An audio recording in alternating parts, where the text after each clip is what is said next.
Hi, Bill Jones from Turntastic Wood Designs. If you start to get serious in woodworking, it's pretty soon before you realize you have to get serious about sawdust. The tools we use on a daily basis make a lot of sawdust.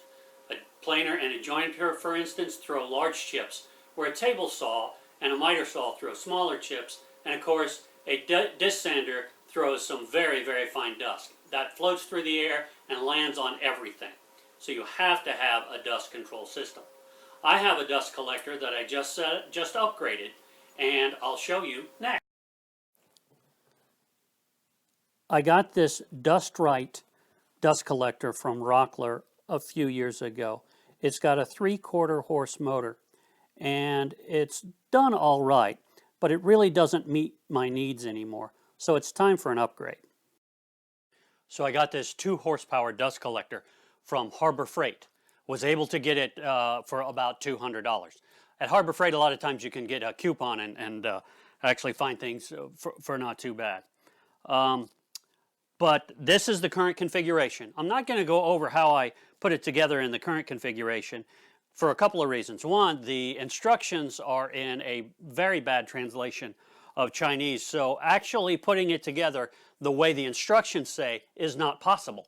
So you have to get a little creative and figure out how it really goes together. So, but that's not the bigger point. The bigger point is I'm actually going to modify it. I'm not going to leave it this way.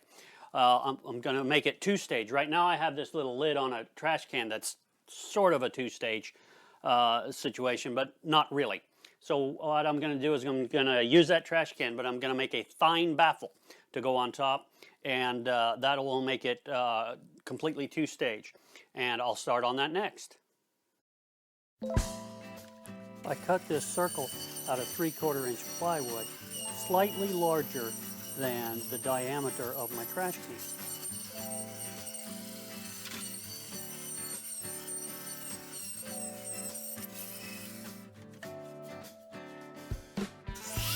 I routed this groove in the circle then to fit tightly onto the trash can.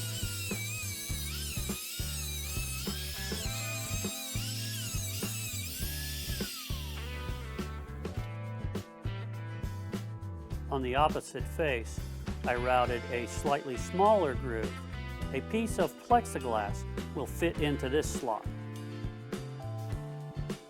About 1 inch inboard from where the plexiglass is going to go, I cut a slot 1.5 inches wide, 2/3 of the way around the circle.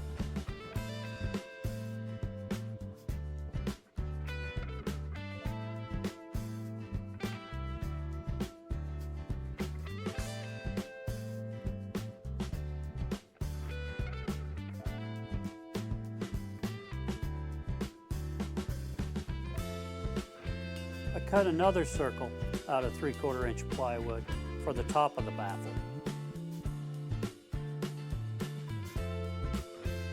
The plexiglass is wrapped around the upper piece of plywood and then slipped into the slot on the lower piece of plywood. A hole is cut in the top that is the input for the dust collector, and a piece is mounted onto the side that comes in at a slight angle. That's where the tool will get connected.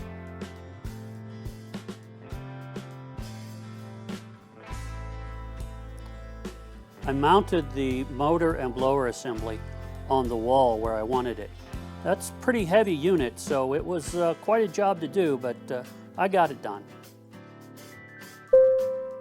I built a little stand to raise the output assembly up to match the blower. I swapped out the bag that came with the dust collector for a filter I got from Win Environmental. The bag that comes with the filter filters down to 5 microns, where this filter filters down to 1/2 a micron. Then I connected the blower and the output assembly and hooked up the thine baffle to the blower. Well, that's it all put together. We're ready to give it a test run. I shouldn't have any trouble finding some sawdust to use for a test. Due to the physics of the thine baffle, the dust goes in a circle around the baffle and then drops down into the garbage can. Almost none of the dust comes up through the impeller.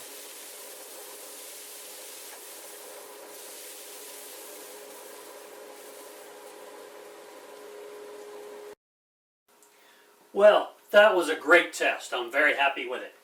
A lot of the dust, actually all of the dust, ended up in the garbage can, and none of it ended up in this bag. Just some very, very fine particles.